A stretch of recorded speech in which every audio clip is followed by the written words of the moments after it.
Buenas noches, hermanos. Nuevamente por un segundo domingo corrido. Vamos a estudiar hoy lo que sería la segunda parte de hermenéutica. Y ya nos vamos a enfocar hoy en lo que es la hermenéutica bíblica y básicamente estudiaremos lo que es el libro de Gálatas. Así que quiero que vayan en sus Biblias ubicando la carta a los Gálatas.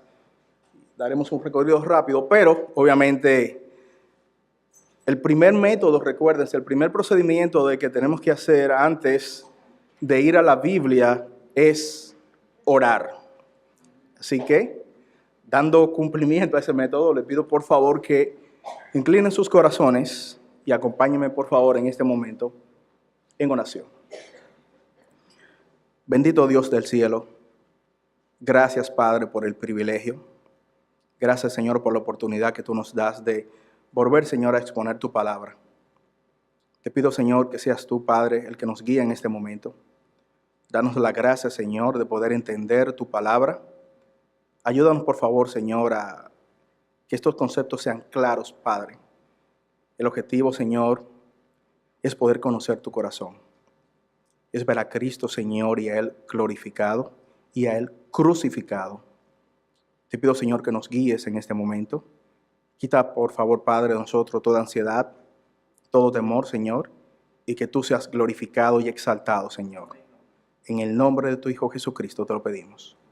Amén. Ok, hermanos. Recuérdense, estamos estudiando en el libro de hoy, en la noche de hoy, el libro de Gálatas, y en el concepto de lo que son la hermenéutica bíblica. Recuérdense que la hermenéutica no es más que un conjunto de herramientas que nos ayuda a comprender un poco más las Escrituras. Vimos el domingo pasado de que para nosotros ahora en el siglo XXI es un poco a veces difícil entender algunos pasajes de las Escrituras en razón de que estamos a unos 2000 años de diferencia en relación con aquellos cristianos del primer siglo que escucharon de viva voz de los apóstoles la palabra de Dios. Ellos le explicaban, ellos aplicaban el concepto, ellos instruían a la iglesia y obviamente para nosotros 2000 años de diferencia a veces se puede traer un poquito de dificultad, el contexto no es el mismo, a veces las situaciones no son iguales. Lo que hace la hermenéutica es que nos transporta a 2000 años atrás y prácticamente nos sienta ahí a los pies de los apóstoles para poder entender de qué era lo que ellos estaban hablando, qué situación se estaba dando, cuál era el problema que había. Y ese mensaje ahora lo traemos a este siglo XXI para que continúe cambiando nuestras vidas y transformándonos. El objetivo, conocer a Cristo, ver el corazón de Cristo, entender la palabra de Dios. Y ya en esta segunda sección que es, vamos ahora a aplicar todos los conceptos que vimos la semana pasada a un escrito en particular, el libro de Gálatas. Gálatas porque es un libro sumamente corto, apenas tiene 6 capítulos. Y realmente si usted el libro completo, si usted lo lee, sería algo como esto. Así que es bastante corto, algo gráfico, y realmente ese libro de Gálatas ahí está rayado con unos chivos que yo puse, así que espero poder usarlos bien. Pero el objetivo es que ustedes entiendan de que cuando estudiamos la Biblia es de una sola corrida, de una sola sentada, como decimos. Dentro de los métodos que vamos a estudiar, el primer método que vamos a utilizar hoy es el método devocional. Recuérdense, todos estos métodos tienen como objetivo un pasaje en común, un texto en común, pero lo ven desde diferentes ángulos. Por ejemplo, si aquí estamos mirando este edificio, un arquitecto puede que lo vea desde el punto de vista del diseño, un ingeniero, números, matemáticas, un contador desde el punto de vista del presupuesto, un mercadólogo de cómo lo va a promocionar, ¿verdad? Entonces, el objetivo es ver el libro de Gálatas desde diferentes vertientes para extraer la riqueza espiritual del texto. El método devocional, básicamente, hermanos, lo que hace es que extrae del texto la enseñanza bíblica y la aplica a nuestros corazones. Y es seguro de que cuando usted está estudiando las Escrituras, es muy posible que este método es el que usted está implementando. No sé si alguno de ustedes tuvo la oportunidad de leer el libro de Gálatas. Veo que uno de los hermanos que en uno de los chats estaba mandando siempre el devocional de Gálatas, lo veo sentado. Yo quiero preguntarles a la iglesia, Si usted tuvo la oportunidad de leer el libro de Gálatas durante esta semana, ¿de qué forma el libro trabajó en su vida? Y es una pregunta a la audiencia. Recuérdense que estamos pregunta y respuesta, hay micrófonos disponibles, yo sé que el hermano León tiene uno. ¿De qué forma el libro de Gálatas impactó tu vida durante esta semana? Aquellos que lo leyeron. No tengan temores. El único que tiene derecho a tener temor aquí soy yo. Ustedes no. ¿Nadie leyó el libro de Gálatas?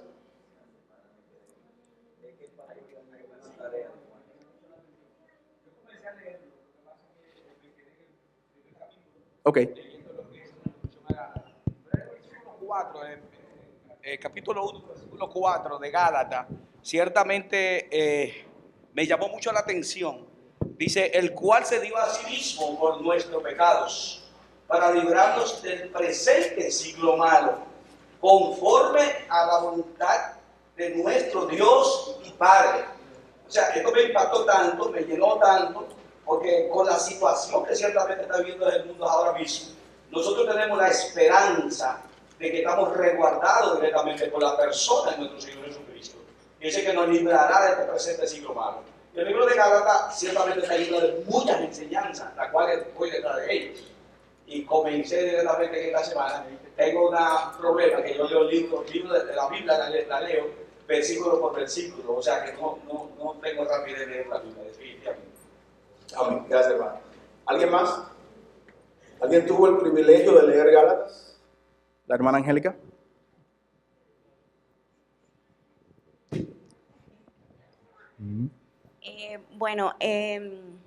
Dentro de mi ajetreada vida de madre, el Señor me permite poder tener un tiempo devocional en las mañanas cuando los niños están en clase.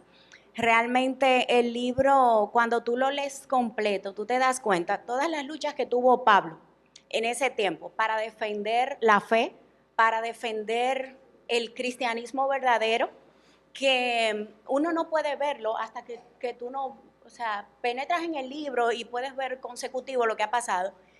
Y también que vivimos por fe, por la fe en Cristo. O sea, no por obras, no por más nada, es por su gracia y es por la fe que Amén. Él nos muestra en su voluntad. Amén. Bueno, hermanos, entonces, siguiendo con el desarrollo del método devocional, claro. Buenas noches. Bueno. Bueno, yo medité en Gálatas y lo que vi así en un concepto general es que Pablo quiere no solamente que nos mantengamos en la fe, sino que tengamos libertad, que seamos libres y no nos aferremos a rituales del pacto anterior. Para mí, eso fue lo que más me impactó, que nos regala la visión de ser y manteniéndonos firmes en la fe, seremos libres. Amén. Amén. Bueno, básicamente ya ustedes tres ya expusieron el método devocional. Recuérdense, el método devocional lo que hace es extraer la riqueza espiritual del pasaje, busca la idea del texto y la aplica a tu vida. Y el objetivo es transformar tu vida y ayudarte a caminar con Cristo. Ahora, cada vez que estudiamos el libro, sea este o cualquier otro libro de las Escrituras, básicamente hay dos preguntas que tenemos que tener en cuenta y responderla cada vez que estudiamos la Biblia. Una de ellas es, ¿qué enseña Gálatas sobre Cristo? Y si ustedes ven en su guía de estudio, lamentablemente no se ve de color, yo aquí había colocado el color azul para que se vea la respuesta que ustedes tienen. No sé si uno de los hermanos diáconos me puede ayudar apagando la luz acá, que se pueda ver un poco mejor. Ahí, ¿se ve mejor? ¿Ven un color diferente? Cada vez que ustedes ven el color diferente, eso es respuesta a la guía de estudio. Entonces, cada vez que usted estudia un libro de las Escrituras, en este caso Gálatas, tenemos que hacernos las siguientes dos preguntas. Una, ¿qué enseña Gálatas sobre Cristo? ¿Qué enseña Gálatas sobre Cristo? Y una segunda pregunta es, ¿cómo puede Gálatas transformar mi vida cristiana? No les voy a dar la respuesta ahora porque la vamos a ver justamente estudiando los demás métodos. Ahora, yo quiero que ustedes me acompañen leyendo Gálatas 6, versos 11 al 18. Y básicamente este pasaje es un resumen, es un sumario del libro. ¿Quién me puede ayudar, por favor, leyendo Gálatas capítulo 6, versículos 11 al 18, con un micrófono? Del 11 al 18, dice Sí. Gálatas 6. Mirad con cuán grandes letras os escribo de mi propia mano. Todos los que quieren agradar a la carne, esto os obligan a que os circuncidéis solamente para no padecer persecución a causa de la cruz de Cristo. Porque ni aun los mismos que se circuncidan guardan la ley, pero quieren que vosotros os circuncidéis para gloriarse en vuestra carne. Pero lejos esté de mí gloriarme, sino en la cruz de nuestro Señor Jesucristo, por quien el mundo me es crucificado a mí y yo al mundo. Porque en Cristo Jesús ni la circuncisión vale nada, ni la incircuncisión, sino una nueva creación. Y todos los que anden conforme a esta regla, paz, misericordia sea a ellos y a Israel de Dios. De aquí en adelante nadie me cause molestias, porque yo traigo en mi cuerpo las marcas del Señor Jesús. Salutación final dice: hermanos, la gracia de nuestro Señor Jesucristo sea con vuestros espíritus. Amén. Amén. Gracias, hermanos. Como vieron, cuando usted ahora lee el libro de Gálatas, básicamente 6, 11 al 18 es un sumario del texto. Ahora bien, allí en aquel momento había una situación específica que la vamos a ver un poco más adelante. Pero en base a ese texto, a esos pasajes, hay muchas preguntas que nosotros debemos respondernos. Una de ellas es, y aquí el problema era de una ley, ¿estás tú cumpliendo la ley exteriormente? No me refiero a la circuncisión. ¿Estás tú cumpliendo la ley exteriormente sin que ella transforme tu vida? Y cuando hablo de la ley, hermanos, me refiero a la religión cristiana. ¿Eres tú un cristiano que solamente refleja el cristianismo de una manera exterior? Claro, los domingos hay que venir a culto porque somos bautistas. Y el bautista tiene que ir un domingo a la iglesia. Ahora, ¿lo haces tú realmente por glorificar a Cristo? ¿O lo haces realmente para que te vean? Algo rutinario. Es una pregunta que tenemos que hacernos nosotros mismos. Otra pregunta es, ¿estás asistiendo a la iglesia solo para cumplir ese ritual religioso? ¿O realmente tú estás permitiendo que la palabra transforme tu vida a través de la predicación? ¿Cuál es el objetivo de tú venir a la iglesia? ¿Saludar y que me vean los hermanos? ¿O permitir que Cristo transforme mi vida? Una tercera pregunta puede ser, si estás sirviendo en algún ministerio, ¿cuál es tu enfoque del por qué servir en el ministerio? ¿Es que quiero que el hombre me vea? ¿O es que estoy sirviendo con total devoción a mi Cristo? ¿Cuál realmente es tu enfoque?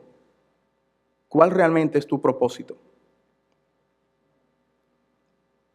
En esta mañana en la escuela dominical justamente compartíamos un texto similar a este con los jóvenes y hablábamos de los dones espirituales. ¿Qué estamos haciendo, hermanos, con nuestros dones? ¿Realmente los estamos colocando a Cristo? ¿Lo estamos colocando frente a Él? ¿Estamos vaciando nuestras vidas en Él? ¿O lo estamos haciendo por apariencia? Es una pregunta que cada cristiano debería de hacerse y debía de analizar en ella. Ok, luego del método devocional, que es un método que ustedes hacen a diario, mi esposa es 1A en ese texto, en ese método. Vamos ahora a estudiar lo que es el método sintético. El método devocional busca el texto y trata de que cambie nuestros corazones. Le hacemos pregunta al texto y el texto nos responde. El objetivo es cambiar nuestras vidas y enfocarnos más en Cristo. Ahora, el método sintético y todos los otros, ustedes verán que muchos de ellos se complementan uno con el otro y el objetivo es ver el texto desde diferentes formas para sacar la riqueza espiritual de ella. Y básicamente este método lo que trata de buscar es que lo primero que tenemos que hacer es leer el libro completamente. Como Fausto decía inicialmente, y muchos de nosotros también lo hacemos, no es pecado, leemos apenas un versículo, un pasaje, un texto y listo. Pero debemos recordar, hermanos, de que cuando se escribieron los evangelios o cualquier libro del Antiguo Testamento, se leía de una sola corrida. La iglesia estaba reunida y se leía el texto completo. De hecho, esto es un extracto de Gálatas. Esa es la carta de Gálatas. Es completamente corta. Lo que implica, hermano, que tú tienes que sentarte y leer desde el versículo 1, capítulo 1, hasta el capítulo 6. Es bastante corta realmente. Ya yo lo he leído varias veces para prepararme para esta clase. Y es sumamente corta. ¿Por qué? Porque así tú tienes una panorámica completamente de la carta, de todas las riquezas que hay ahí, todo el problema que hubo y cuáles fueron las soluciones que se dieron. Entonces, lo que utiliza el método sintético es leerla varias veces y cada vez que se lea con un objetivo. Uno de ellos puede ser inclusive, quién fue el autor del texto. Tú lo lees buscando el autor. Otro fue qué problemas tuvo en la carta. Otra lectura puede ser de una sentada, puede ser buscando riquezas teológicas. Muchos de nosotros obviamente leen la Biblia y hay libros bastante inmensos, por ejemplo, Salmos. A veces es poco difícil que uno lea un salmo sentado completo, el libro completo, pero debemos entender, hermano, que realmente la Biblia inicialmente no fue dividida en capítulos y versículos como la tenemos ahora. La división versículo y capítulo realmente es algo nuevo, por decirlo así, para ayudarnos a nosotros a entender mejor las Escrituras. Por ejemplo, la división en capítulos se hizo aproximadamente en el año 1200. Y los versículos, la primera edición de la Biblia con versículos divididos fue apenas en 1553. Entonces, ¿cómo se hacían los cristianos de la antigüedad? La iglesia del siglo I, iba todo corrido. Es como cuando tú lees una carta de alguien que tú estás esperando una carta. Tú no te esperas, bueno, el capítulo 1 ahora, el segundo párrafo no. Tú te sientas y la lees completamente. Entonces, aquellos libros que son pequeños, por ejemplo, Gálatas, tú lo aprovechas bastante leyendo el libro completamente. Y esa es la recomendación que da este tipo de método. Por ejemplo, en la primera lectura, como vimos, es cuál es el tema principal de la carta. En una segunda lectura tú puedes buscar cuál es el desarrollo. Y entonces, tratando de contestar estas dos preguntas, les pido a ustedes que me acompañen haciendo una panorámica por el libro de Gálatas. Por ejemplo, ¿cuál fue la idea más importante en la mente del autor y de qué manera la desarrolló?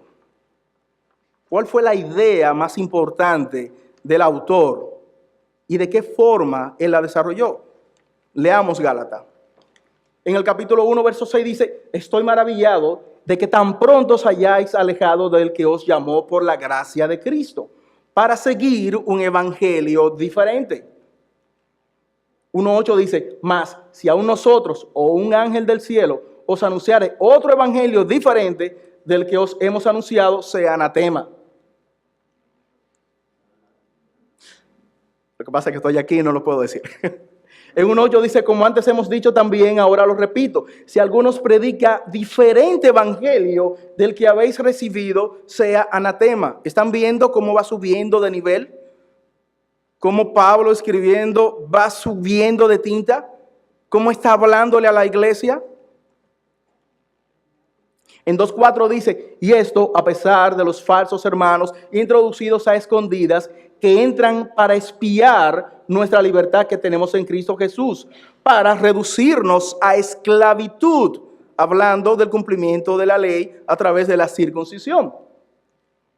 En 2:14 dice, pero cuando vi, y hablando de Pedro, pero cuando vi que no andaban rectamente conforme a la verdad del evangelio, dije a Pedro delante de todos, si tú siendo judíos vives como los gentiles y no como judíos, ¿por qué obligas a los gentiles a judaizar? ¿Por qué obligas a los gentiles a que se circunciden? En 2:16 dice, el hombre no es justificado por las obras de la ley, sino por la fe en Jesucristo. Y en 3:2 dice, ¿recibiste el Espíritu por las obras o por el oír con fe? No obstante, en 3:5 dice, aquel pues que os suministra el Espíritu y hace maravillas entre vosotros, ¿lo hace por las obras de la ley o por el oír con fe? Si detuviésemos por un momento este método, ¿cuál ustedes creen que es la idea que Pablo está transmitiendo a la iglesia?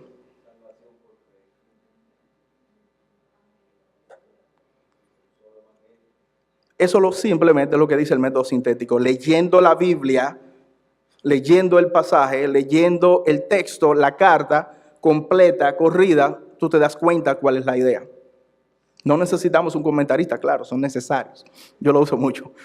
Pero leyendo el propio texto, él mismo te está trayendo a la luz cuál es la enseñanza que se está dando acá. En 3 días dice, porque todos los que dependen de las obras de la ley están bajo maldición. Y en 4:9 más ahora, conociendo a Dios, o más bien, siendo conocidos por Dios, ¿cómo es que os volvéis de nuevo a los débiles y pobres rudimentos, a los cuales os queréis volver a esclavizar? Y el clímax, ya estamos llegando. Está pues firmes en la libertad con que Cristo os hizo libres, y no estéis otra vez sujetos al yugo de la esclavitud. Si estuviésemos ahora mismo en un examen y la pregunta fuese, ¿cuál es el pasaje que encierra el corazón de Gálatas, la teología pura, el mensaje puro? 5:1. Repito, estad pues firmes en la libertad con que Cristo nos hizo libre, y no estéis otra vez sujeto al yugo de esclavitud. Gálatas es una conmemoración a la libertad cristiana. La salvación es por fe, no es por obra. Y en varios pasajes, aquí debajo lo tienen, el apóstol Pablo lo repite una y otra vez, y se lo dice a la iglesia. La salvación es por fe.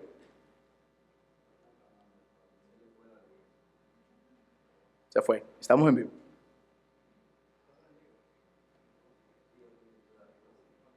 Salió.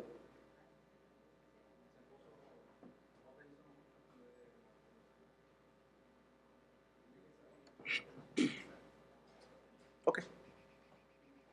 Y aquí está el sumario de la idea. La libertad cristiana es el tema central de la carta, particularmente relacionada con la libertad de los creyentes del yugo del legalismo, el cual es la consecuencia natural de intentar ganar la salvación por obras. Y quizás muchos de nosotros digamos, como escuché antiguamente, pero realmente muchos de nosotros todavía es posible que estemos pensando en que la salvación es por obras.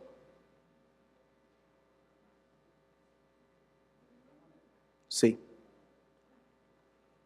Vamos a cambiar ahora el método, y el método ahora es el método crítico, y no se asusten. Muchos de nosotros cuando vemos la palabra crítica, siempre empezamos en aquel tipo de crítica que busca destruir las escrituras, o que trata de quitar cualquier vestigio de milagro en la Biblia, o de que la Biblia realmente viene de la palabra de Dios. Esa es la alta crítica, el cual obviamente hay que desechar. Ahora, la baja crítica, y no crea que alta o baja es si una mejor u otra, o que una es superior a otra, realmente es de la fuente de donde viene. La baja crítica realmente es una crítica buena y necesaria, porque la baja crítica lo que busca es tratar de buscar el mensaje original yéndose al manuscrito más antiguo. Recuerden que los manuscritos originales no lo tenemos, y durante siglos la iglesia ha copiado los escritos, y en esas copias a veces hay un pasaje, hay un versículo que lo pueden cambiar en el tiempo. Lo que hace la baja crítica es tratar de buscar los manuscritos más antiguos para tratar de obtener realmente el pensamiento original de los escritores. Y una pregunta, por ejemplo, en el caso del método crítico es, ¿quién es el autor humano de la palabra? ¿Y por qué buscamos el autor? Obviamente porque si el autor es una persona que es un apóstol o es un profeta verdadero de Dios, entonces el escrito es inspirado por Dios y por lo tanto es útil. Por ejemplo, hay algunas versiones de la Biblia, que no son estas versiones que nosotros utilizamos obviamente, que tienen libros adicionales, los cuales entendemos que no son inspirados por Dios, por lo tanto nosotros no lo utilizamos en el culto público. A veces lo podemos leer en nuestros hogares, para cultura general o para historia, pero no realmente tomarlo como palabra inspirada de Dios. Y cuando le preguntamos al texto, utilizando el método crítico, ¿quién es el autor humano? Dice 1:1, Pablo, apóstol no de hombres ni por hombres, sino por Jesucristo y por Dios el Padre que los resucitó de los muertos. En 5:2 dice, he aquí, yo, Pablo, os digo que si os circuncidáis, de nada os aprovechará Cristo. Y estas son referencias directas que habla la carta. Pero no todas las cartas necesariamente van a decir el nombre del autor. También hay algunas referencias indirectas como esta. En 5:3 dice, otra vez yo testifico a todo hombre que si se circuncida está obligado a guardar la ley. 5:10, yo confío respecto a vosotros en el Señor, que no penséis de otro modo, mas el que os perturba llevará la sentencia, quien quiera que sea. 5:11, y yo, hermanos. 6:11 dice, mira con cuán grandes letras os escribo de mi propia mano. El apóstol una y otra vez está haciendo énfasis de que él es el autor humano de las Escrituras. Ahora, es interesante saber el tema de la paternidad, porque muchas personas inclusive pueden leer el libro de Gálatas y decir, ¿ves? La carta fue escrita por un hombre, no por Dios, por lo tanto no es palabra de Dios. Hermanos, ¿a quién usó Dios para escribir las Escrituras? ¿A un burro o a un instrumento humano? A hombre. Te hago la siguiente pregunta. ¿Te das cuenta que tú ahora mismo te estás examinando? Tienes un lápiz y un bolígrafo en la mano y estás llenando el examen. Cuando termina tu examen, el profesor te da la calificación y sacaste un 10 de 10. Si preguntan, ¿quién llenó el examen? ¿Lo llenó el lápiz o lo llenaste tú? ¿El lápiz sacó 10 de 10? No, lo llenaste tú. Pasa lo mismo con las Escrituras. ¿Quién es el autor? Dios. La Biblia reitera de que Él es el autor. Por ejemplo, un pasaje dice, porque toda la profecía, ninguna profecía vino, ¿por qué?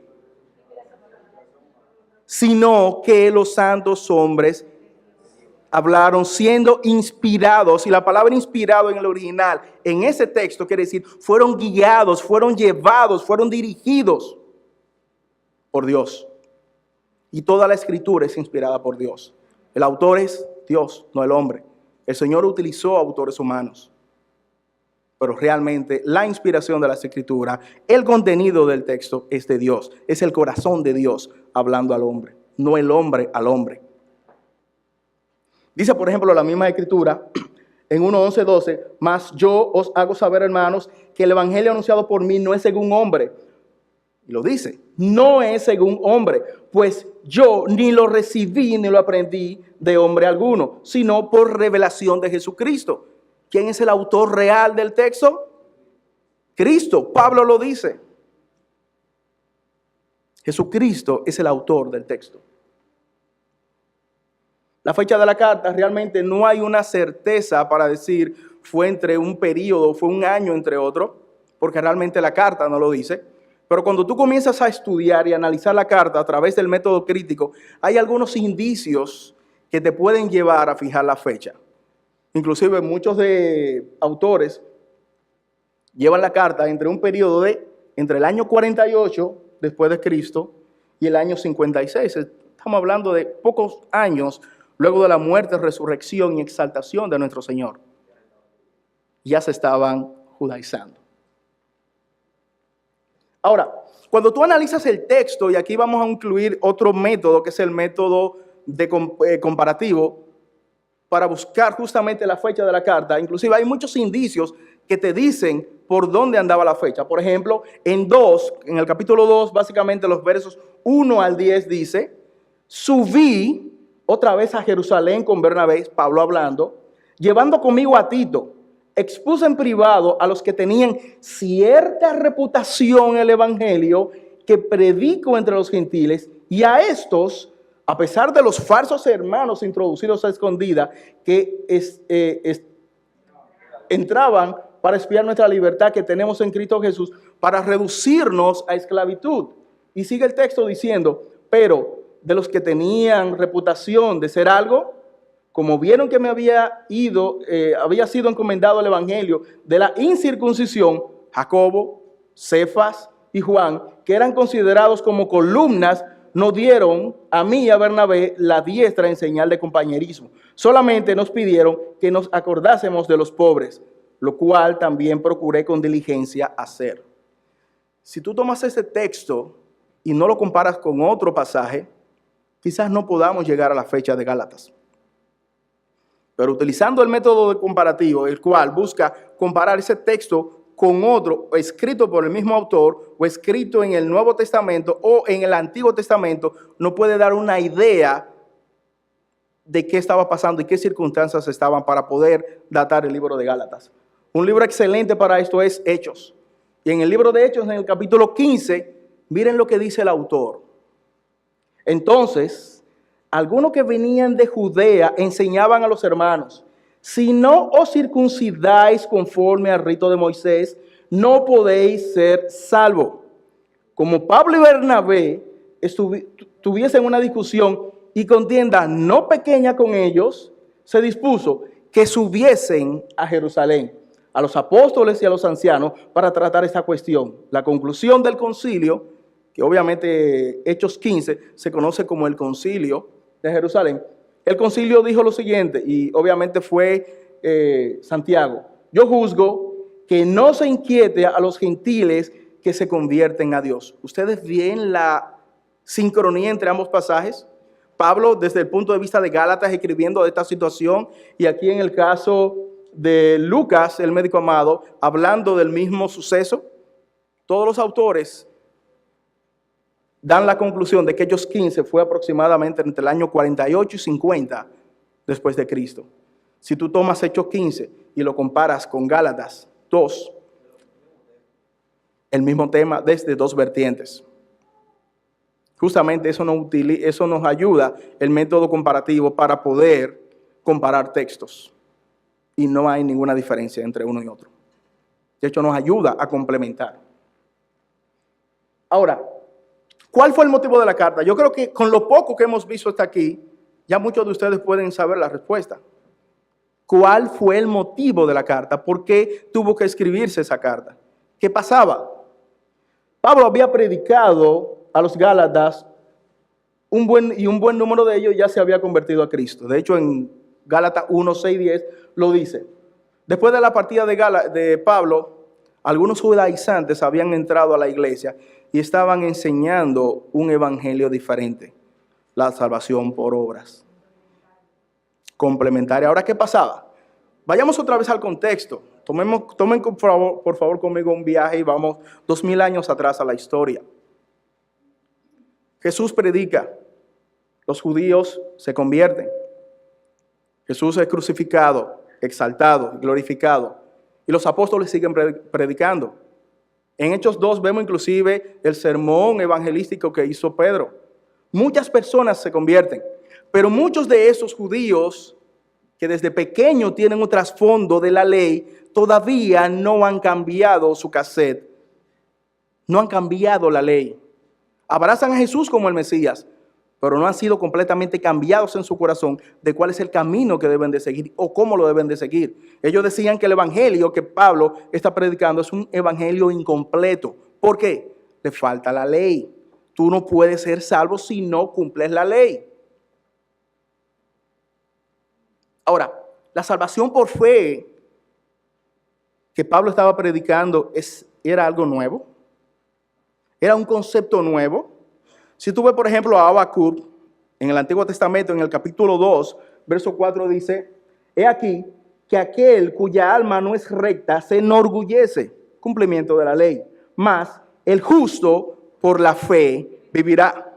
Cuando tú ves, por ejemplo, Salmo 143, verso 2 también dice: y no estéis en juicio con tu siervo, porque no se justificará delante de ti ningún ser humano. La salvación por fe, hermanos, no era algo nuevo. Ya los profetas y el Antiguo Testamento ya lo estaba diciendo. Ahora, lo que hace Pablo a través de la revelación de nuestro Señor Jesucristo es ampliar el concepto y darlo con mayor detalle a la iglesia. Volvamos al texto ahora, Gálatas. La iglesia se está creciendo. Hay personas que están creyendo en el evangelio. Pablo está predicando. Y están creyendo que la salvación es por fe. Vienen los judaizantes y dicen: Pablo, lo que tú estás predicando no está completo. Te falta la ley. Y comienzan a predicar la ley. Y muchas personas ya están dudando de que la salvación netamente era por fe en aquel que murió en la cruz del Calvario. Y ahí es que Pablo entra con la carta y arremete a la iglesia llamándole la atención. Eso es lo que nos enseña el método crítico. Compara textos, analiza el texto de una forma crítica. ¿Quién es el autor? La fecha, circunstancia, qué pasaba, para llevarnos a la luz qué era lo que estaba pasando. Un cuarto método es el método histórico y es muy similar a lo que vimos. Lo que busca el método histórico es qué pasaba. Ahora, ustedes ven que el método crítico y el sintético es muy similar al histórico, por lo que acabo de decir. Nos lleva al siglo I, nos lleva allá. Y el objetivo, conocer realmente qué era lo que estaba pasando. Es como el hermano que está sentado aquí adelante, escuchando. Lo que hacen estos métodos es que nos llevan al siglo I a la iglesia y nos comienza a enseñar qué había para nosotros poder entender exactamente qué pasaba en la iglesia. Por ejemplo, importancia de la historia de Gálatas. Las correctas interpretaciones de Gálatas dependen de su trasfondo histórico, ya lo vimos. Se puede obtener una mejor perspectiva del significado cuando la enseñanza de la carta es vista a la luz del contexto histórico, que es en este caso la situación que produjo. Tenemos que saber la historia, qué pasaba en aquel momento. La lucha contra los judaizantes provocó la celebración del Concilio de Jerusalén. A pesar de que la iglesia de Jerusalén era principalmente judía, ya lo vimos, estos judíos querían reconocer a Jesús como el Mesías enviado, pero manteniendo todos los requisitos de la ley, por lo que se opusieron al mensaje de la fe sola promovido por Pablo. Desde el punto de vista de ellos, Pablo predicaba un evangelio mutilado. No estaba completo. Hermano, volvió y salió.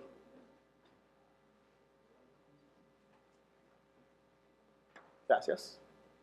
Y es por ello que Pablo dice en 1:6, estoy maravillado de que tan pronto os hayáis alejado del que os llamó por la gracia de Cristo para seguir un evangelio diferente, para seguir un evangelio por obras. Guardáis los días, los meses, los tiempos y los años. Me temo de vosotros, Gálatas, que haya trabajado en vano con ustedes. La rápida perversión del cristianismo en Gálatas ya la vimos.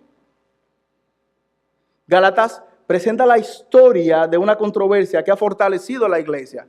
Y esto no se quedó solamente en el siglo I. Esto siguió trabajando en la vida de las personas hasta llegar a la explosión que hubo en la Reforma protestante. No es una salvación por indulgencia, no es una salvación por obras, es una salvación por fe. Miren cómo este libro desde el siglo I iba trabajando y transformando los corazones, hasta que Dios utilizó a algunos hombres para hacer un despertar en su pueblo. Y todavía hoy sigue trabajando en el pueblo de Dios. Para no olvidarnos de que la salvación no depende del que corre, depende de Jesucristo y por su obra. El recuerdo de esta transición ha contribuido con el freno permanente del legalismo y formalismo que surgieron posteriormente en la iglesia y ha preservado la enseñanza del significado de la salvación por la fe en Cristo. El evangelio puro, abrazado por la iglesia apostólica, fue certificado en el Concilio de Jerusalén, donde se concluyó de que no se inquiete a los gentiles. No tiene que decirle a los gentiles que se circunciden, que guarden toda la ley. Esa fue la conclusión. No obstante, cuando tú comienzas a leer otras cartas del Nuevo Testamento y básicamente escritas por Pablo, la situación de la circuncisión todavía prevalecía. Así que la conclusión del Concilio de Jerusalén no fue determinante. O sea, que rompió con todo ese legalismo. Fue una conclusión que siguió trabajando en los corazones. El problema siguió permaneciendo a través de la iglesia. Una vez terminados estos 4 métodos, y antes de pasar al método teológico, yo quiero confirmar si alguno de ustedes tiene alguna interrogante sobre estos métodos. ¿Preguntas? Carlito Uribe me dice que todo está bien, pero Carlos me dice que no. ¿Alguna interrogante? No, interrogante tampoco. Es asunto de que... gracias. Es asunto de que los métodos que hemos visto simplemente establecen el contexto. Amén. Eso es todo. El contexto en el cual fue dada la carta, en el cual surgió el problema que había que corregir y todo lo demás. Eso es. Incluso hay cosas que en este caso simplemente se mencionan como por arribita, y el asunto de la cultura de ellos. Cuando tú mencionaste que muchos de ellos tenían un trasfondo judío, que se convierten allí con el primer sermón de Pedro, pero eso se quedó sin corregir y se fue dañando. Pero hay veces en los cuales tenemos que... De hecho, perdón, hermanos, el mismo Pedro también fue producto de esa Sí. situación. A Pedro Mira que que él en Gálatas se corregido por Pablo. A Pedro que se le da el boche ahí. Sí, realmente. Claro. Sí. Entonces, no, Pedro era circuncidado. Lo que pasa es que él bebía como gentil. Sí. Exacto. Entonces, muchas veces lo que pasa es que también hay que averiguar, como hicimos con la primera carta de Juan, en ese momento, quién era el emperador y qué circunstancias rodeaban el gobierno y el comportamiento con la gente en ese entonces. Hay De una hecho, serie eso es lo que hace el cosas. método histórico, Sí. que profundice en esos detalles. Pero muchas veces esas son las cosas que nos ayudan a tener una mejor comprensión de una carta en particular. Correcto. Gracias, hermano. ¿Alguna otra participación? El pastor Yadín. Yo salí un momentico, así que no sé si la pregunta que voy a hacer ya tú la respondiste ahorita. Pero se supone que entonces al nosotros estudiar debemos utilizar todos estos métodos, o es uno, ¿cómo lo empleamos todos? Son complementarios uno del otro, hermano. Ok. Para uno tener una comprensión total del texto, debemos de utilizar todos estos métodos. De hecho, cuando ustedes estudian, es posible que lo utilicen también. Lo único que no le llaman método crítico, método histórico, método devocional. Aquí obviamente estamos tratando de segmentarlo para ponerle un nombre y poder estructurarlo, pero al final del día también lo empleamos. El objetivo es ir al texto y sentarnos allí a los pies de Cristo, a los pies de los apóstoles, para entender qué pasaba y toda esa riqueza traerla al día de hoy. Hermano Carlos. Sí, iba a decir que como recomendación se puede decir, quien quiere estudiar las epístolas paulinas, primero debe de leer el libro de los Hechos. Amén. Completo. Amén. Repasarlo otra vez y así ver todo lo que aconteció con la iglesia primitiva, Pedro y los demás, y después cuando Pablo entra en escena, ¿qué pasó? Incluso esa parte de las luchas que tenía Pablo, recuerdo que en la palabra está que los cristianos judaizantes perseguían a Pablo donde quiera que iban. Lo apedrearon, le hacían así la vida imposible. Amén. Y de hecho, esa era una lucha que él tenía y estaban en contra de la doctrina que predicaba Pablo. Y por eso entonces, cuando Pablo repasaba las iglesias, se encontraba con trastornos y ahí él tenía que reforzar la doctrina sana. Gálatas es un ejemplo de eso. Bueno, ya descansaron. Vámonos ahora al método teológico. Y no se asusten. El método teológico lo que busca ahora es la enseñanza que hay aquí en la carta. Y de una forma rápida, panorámica, vemos, por ejemplo, lo que busca es analizar la enseñanza de la carta a la luz de la doctrina presentada y explica su énfasis. Por ejemplo, yo estudiando el libro de Gálatas, de una forma directa e indirecta encontré 29 referencias de Dios, sin contar al Espíritu Santo ni a Jesucristo, que superan las 40. Uno por uno, justamente bajo esta forma de estudiar, como me enseñó el pastor Pedro, imprimiendo la carta y poniéndola como una foto panorámica, tú comienzas a rayar y te das cuenta de todo lo que hay aquí. Tiene una percepción completa. Y aquí vemos, por ejemplo, varios puntos. Uno, el carácter de Dios. Dios el Padre en 1.3. Dios el Padre. Posibilidad de tener una relación personal con Dios. Más ahora, conociendo a Dios, podemos conocer a Dios a través de las Escrituras. Infalibilidad de Dios en sus juicios. No os engañéis. Dios no puede ser burlado. Aquellos pecadillos que tú tienes más ocultos en tu interior, Dios lo sabe. El hombre no lo puede saber, Dios sí. Los creyentes somos hijos de Dios por la fe en Cristo, pues todos sois hijos de Dios por la fe en Cristo Jesús. Me encanta ese punto. Soy hijo de Dios. ¡Wow! Y también la Biblia dice que Dios al hijo que ama lo suena. Entonces, Soy hijo de Dios también para esto. Cuando me estoy portando mal, Dios me jala la greñita.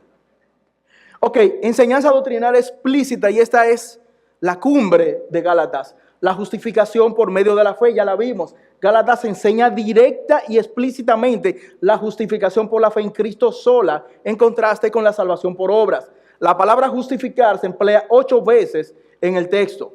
Y dice aquí, por ejemplo, en 2:15, nosotros, judíos de nacimiento y no pecadores entre los gentiles, sabiendo que el hombre no es justificado por las obras de la ley, sino por la fe en Jesucristo, nosotros también hemos creído en Jesucristo para ser justificados por la fe en Cristo. ¿Ven el énfasis? ¿Ves el énfasis? Y no por las obras de la ley, por cuanto las obras de la ley, nadie será justificado. También en 3:17, si buscando ser justificados en Cristo, también somos hallados pecadores, ¿es por esto Cristo ministro de pecado? En ninguna manera.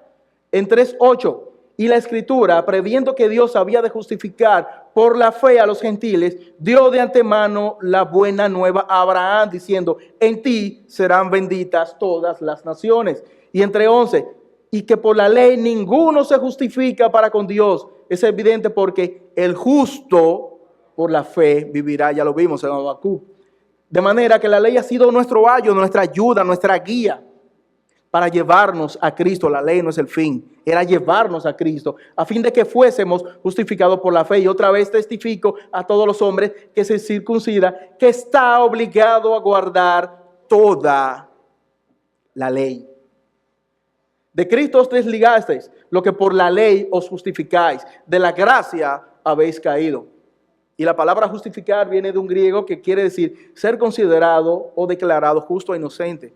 Hagamos de cuenta ahora mismo que estamos en un tribunal. Y que todas las pruebas inducen a que yo cometí el hecho. No hay manera de que yo pueda salvarme. El juez está a punto de dar el martillazo y llevarme directamente a la cárcel por la eternidad. ¿Qué pasa aquí? Ante la incapacidad del hombre de ser justificado por sus propios medios, por más abogado que busque, las pruebas están en mi contra. Dios cargó todo el peso de su ira, no en mí, en su Hijo justo, porque Él sabía que por mis méritos yo no podía llegar a la perfección. Todo el peso de la ley la cargó el Señor en Jesucristo. Toda su ira divina. Y por eso Él fue castigado en la cruz. Por mi pecado. Y es por ello que tenemos la gloriosa cruz de Cristo. Yo debí estar ahí. Yo debí estar ahí. Y tú debiste estar ahí. Pero Él voluntariamente tomó mi lugar y tu lugar y derramó su sangre justa por mí. Ahora, ¿qué busca esto? En razón a la obra redentora y sustitutiva de Cristo, yo fui declarado legalmente justo, ya que la demanda hecha por la ley, ¿recuerdan? Sin derramamiento de sangre no hay remisión de pecado. Había un pecado, había que pagarlo, había que derramar sangre. Mi sangre no servía para eso. La sangre del justo sí. Cristo. La justificación por la fe sola en Cristo significa que el creyente deja a Cristo hacer por él lo que no puede él hacer por sí mismo. Hermanos, si esto es una doctrina que rompe directamente tu corazón, tú no tienes toda la suficiencia para salvarte. Tus obras buenas no valen, no sirven de nada. Ahora, la obra del justo sí, la de Cristo. Y es por eso que la única forma de que tú seas salvo, la única forma es poner tu fe en la obra de Cristo, en lo que Él hizo ya 2000 años atrás. No vale obra que tú hagas buena. No vas a poder escapar de la condenación eterna. Pero si pones tus ojos en Cristo, si lo miras a Él y vas a Él a pedirle perdón por tus pecados, tú eres declarado justo. Tú eres declarado inocente. No importa el pecado que esté sobre ti. Eres justificado y desde ese momento eres libre completamente. Y el día en que estés en el tribunal, el día en que estés frente a frente a Él, no estarás en la fila incorrecta de aquellos que van a esperar condenación. Estarás en la fila del justo y verás a Cristo por la eternidad. Entonces, no importa las obras buenas que hagas. Si no pones tus ojos en Cristo, tu camino será de perdición eterna. Cristo murió no porque Él mereciera la muerte, porque Él no cometió pecado, sino que murió voluntariamente en mi lugar para quitarme a mí la culpa.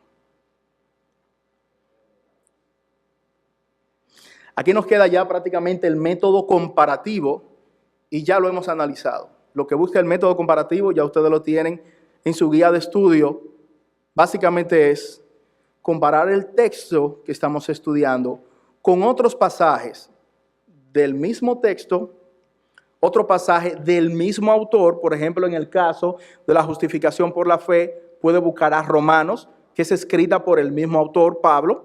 También puede buscar otros textos del Nuevo Testamento para ampliar la idea. Y por último, puede buscar este mismo pasaje en el Antiguo Testamento, como hicimos con Habacuc y con Salmos. Y hasta aquí, hermanos, ven que no fue difícil. Hermenéutica es simple. Carlos. Quiero saber si tienen algunas dudas, interrogantes. Aló. Hermano, hay ocasiones en que el sentido simple, sencillo de un pasaje, usted lo capta automáticamente. Sí. Pero hay otras ocasiones en las cuales usted tiene que sentarse con lápiz y papel, por ejemplo, a ver la palabra que se repite muchas veces.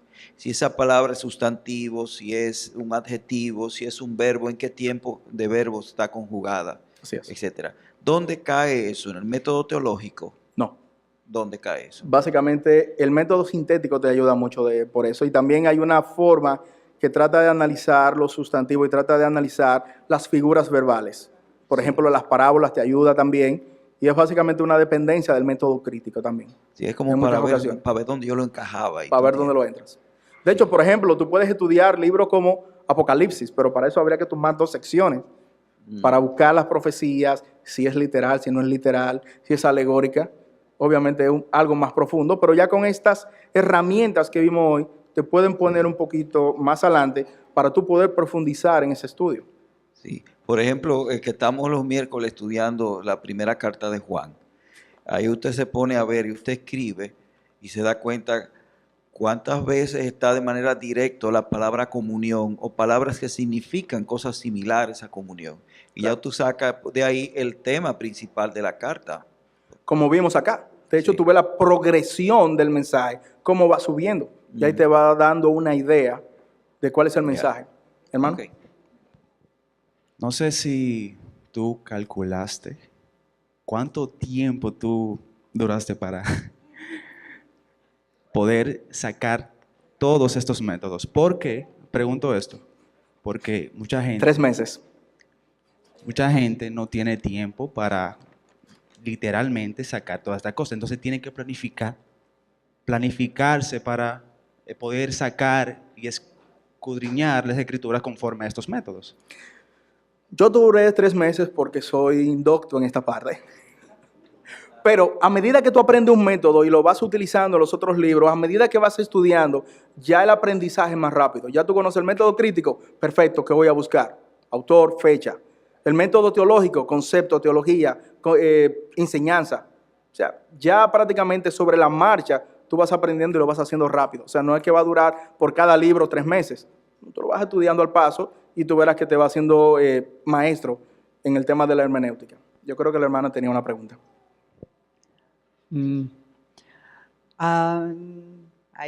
¿Cómo se pone esto? Hay algunas personas que entienden que, o sea, mi pregunta es, ¿en qué momento yo puedo distinguir cuándo tomar la palabra de manera literal y cuándo tomar la palabra interpretada? O sea, ¿en qué momento? Porque hay muchas, bueno, eso de hecho es lo que hace mucha separación de la iglesia y se difieren en diferentes religiones, porque muchos toman de manera literal pasajes y otros no. Ok, alegórica, sí. Esa pregunta es muy compleja y como tú dices, hermana, ha llevado mucha división en la iglesia.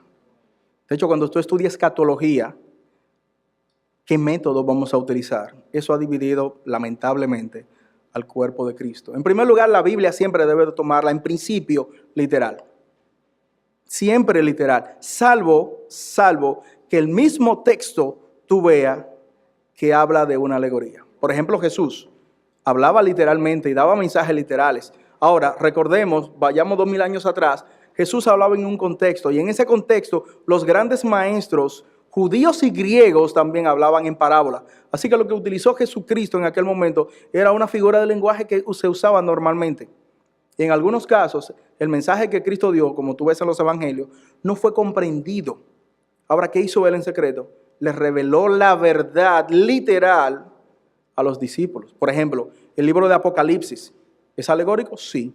¿Tiene parte literal? Sí. Tú vas leyendo el libro inicialmente literal, pero cuando tú ves que habla de dragones, cuando tú ves que habla de un león, 7 cabezas, ya tú sabes que esa parte ya tiene un mensaje que está ahí en el texto, pero que no lo puedes tomar literal. ¿Respondida a tu pregunta? ¿O te dejé con más dudas? Inicialmente literal, salvo de que cuando tú ves el texto, tú dices, aquí hay una alegoría. De hecho, el mismo Pablo usa muchas alegorías. Y él mismo dice, esto es una alegoría. Entonces, inicialmente literal, hasta que el mismo texto te diga que es una alegoría. ¿Ok? El contexto también te ayuda. ¿Alguien más?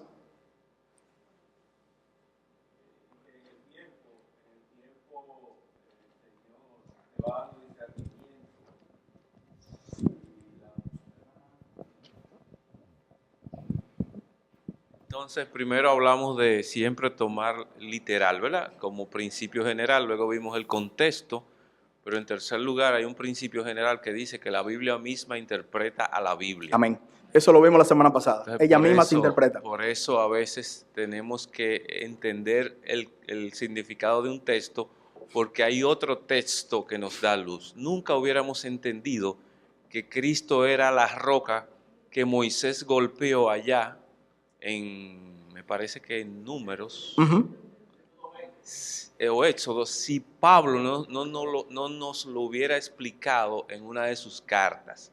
O sea que hay cosas, por ejemplo, nunca hubiéramos entendido en el Antiguo Testamento que estos hombres, por ejemplo, Abraham, Isaac, Jacob, estaban mirando no la tierra prometida, sino el cielo. Si en Hebreos, el autor de Hebreos no nos los hubiera explicado, Amén. no nos lo hubiera explicado, ¿me entiendes? O sea que hay muchas cosas que vamos entendiendo de la Biblia porque hay otro libro de la Biblia que también nos lo explica. Amén. De hecho, justamente la semana pasada hablamos de eso, que el método alegórico es un método que no es recomendable nosotros usarlo, salvo de que sea la propia Biblia que lo utilice. Y así en esa pregunta que hace Ariel, entonces yo le pregunto a él, ¿es literal los 1000 años o no es literal? Eso lo dejamos para el 26. Bueno, hermano, yo quiero hacerle como una sugerencia, y es que esos estudios son tan profundos para nosotros que no estudiamos como usted, que sabe tanto ya. Y yo quiero como sugerirle que si lo pueden dar como más detenido, aunque se cojan más tiempo, porque es algo muy importante. Muy importantes son esas enseñanzas. Permíteme hablar eso con los pastores, hermana. Bueno. Porque yo justamente por esa situación le pedí al pastor que me diera 2 domingos. Y ya este es el segundo domingo. Entonces, realmente ver este tema y ver muchos otros temas más desde la hermenéutica es muchos domingos que podemos tomar para ver todo esto a detalle. Pero el objetivo de eso no es que ustedes salgan aprendiéndose los textos de hermenéutica de tapa a tapa, es que tengan un conocimiento de los métodos y a la vez estimularlos a ustedes a que por sus propias vías estudien también en sus casas. Una cosa a tener en cuenta, hermanos, es que en la escuela dominical nosotros tenemos 2 ciclos durante el año y hay un ciclo en el que nosotros estudiamos un libro de la Biblia. Y la idea es que precisamente en ese tiempo nosotros podemos ir poniendo en práctica estos principios de hermenéutica y así de manera detenida en cada clase de escuela dominical de los adultos, de los jóvenes, que se está estudiando ese libro. Creo que ahora estamos estudiando, ¿cuál es el libro que estamos estudiando ahora? Nehemías. Pues entonces podemos nosotros poner en práctica esos principios que estamos viendo. Entonces, además de que quizá en algún momento pudiéramos considerar tener una clase un poquito más extendida sobre este tema de la hermenéutica, también les animaría a todos a participar de la escuela dominical para que semana tras semana, juntos con otros hermanos, podamos poner en práctica estos principios de cómo estudiar la Biblia y cómo estudiar distintos libros de la Biblia, porque esta misma noche escuchamos de que quizás yo pueda estudiar las epístolas si tienen algunas preguntas específicas de las epístolas, pero el libro de los Salmos es distinto o el libro de Apocalipsis es distinto. Entonces, tratamos de, en la escuela dominical también, abarcar todos los distintos géneros literarios. Amén. Así que eso valga el comercial para animarles a ustedes a venir a la escuela dominical. No sé si hay otra pregunta en el aire para cerrar la sección de hoy. El hermano Carlos, el hermano Juan. Buenas noches, mi hermano. Es una preguntita. Según la vista panorámica de la Biblia de las Américas, ¿cómo Pablo entró a Galacia? Porque ellos tenían una ley de ser circuncidados. Es la pregunta.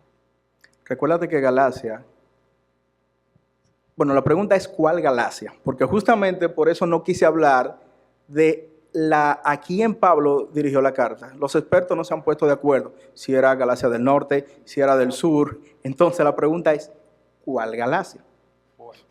Porque mira que la epístola dice a las iglesias que están en Galacia.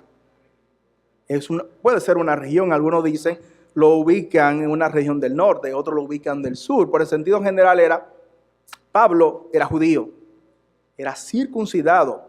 Ahora, la revelación que le dio Jesucristo a él era predicar el evangelio a los gentiles. Los gentiles no eran circuncidados.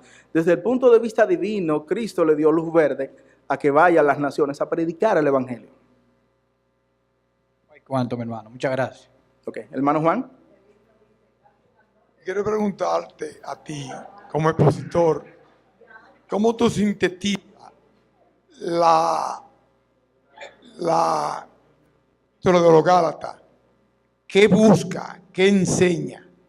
¿Cuál es el objetivo final hermano, de epístola? De la epístola de Gálatas.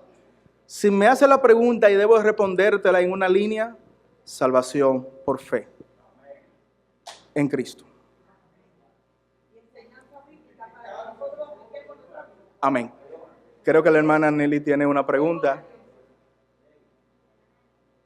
La hermana Nelly. Yo quiero darle apoyo a lo que dijo el pastor Yadín.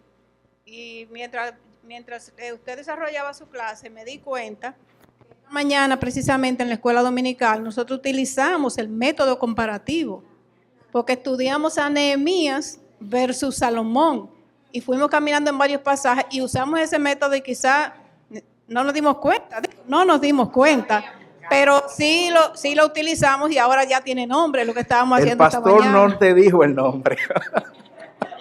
No lo dijo, porque fue la clase de escuela dominical de damas. Okay. Y realmente dijeron, vamos a hacer una comparación, pero así como un estilo, no se anunció.